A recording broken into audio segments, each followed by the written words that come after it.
নমস্কার, শান্তনু আজা বলছি। আজ আবার খালি হলো বাংলা মায়ের কল।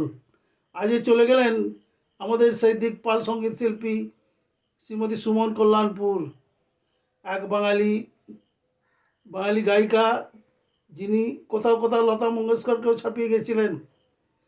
তিনি জন্মেছিলেন ঢাকায় এবং এস কল্যাণপুরকে বিয়ে করে তিনি চলে যান বোম্বেতে। সে ছয়ের আটের সাতের আটের দশকে, এবং সেখানে গিয়ে প্রথম গান থেকেই সাংঘাতিক সুপার ডুপার হিট গান দেয় বোম্বাই ফিল্ম ইন্ডাস্ট্রিকে। তার একটি গান তো অমর হয়ে আছে, এই শ্যামা শ্যামা। তা আমাদের গলায় গান আসে না, তা কপিরাইটের জন্য গানও দেওয়া যাচ্ছে না। কী গান গাননি উনি!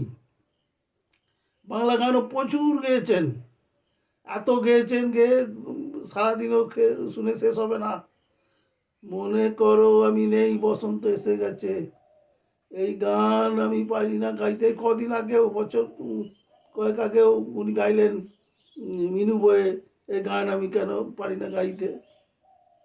তা ওনার গান মানে হচ্ছে কি এক সুরেলা ছন্দ, সুরেলা সুরেলা গান, মিষ্টি গান। তা এই গানকেই স্তব্ধ করে দিয়েছিল যে বোম্বাই বোম্বাই ইন্ডাস্ট্রির যারা মাফিয়া, সঙ্গীত মাফিয়া, তারা বন্ধ করে দিয়েছিল। উনি মোহাম্মদ রফির সঙ্গে 187টা গান গেয়ে হইচই ফেলে দিয়েছিলেন, এবং সবকটি গান সুপার ডুপার হিট। এই ব্যাস, উনি পড়ে গেলেন মাফিয়াদের হাতে, মাফিয়াদের রক্তচক্ষুতে। এবং সেখানে বলা হলো, যেহেতু বোম্বাই ফিল্ম ইন্ডাস্ট্রি মহারাষ্ট্রে আছে, সেই জন্য মহারাষ্ট্রে লতা মঙ্গেশকর ছাড়া কেউ গান গাইবে না। এবং ওনার গানের গলার সঙ্গে লতা মঙ্গেশকরের গলা খুব মিলত। উনি শেষ গান গেয়েছিলেন জিন্দেগি এক ইমতিহান হ্যায়। তা সেটাই প্রমাণ করে দিয়ে গেলেন, জিন্দেগি এক ইমতিহান হ্যায়। এরকম মরমী কথা শিল্পী, মরমী গায়িকা পাওয়া মুশকিল।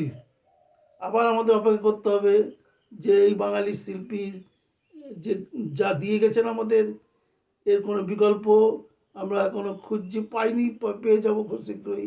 বাংলা মায়ের অভাব হবে না, কারণ লতা মঙ্গেশকরই বলেছেন যে যারা রবীন্দ্রসঙ্গীত শুনে বড় হয়, তাদের ওখানে সুমন কল্যাণপুরের মতো মেয়ের জন্ম হয়। ধন্যবাদ।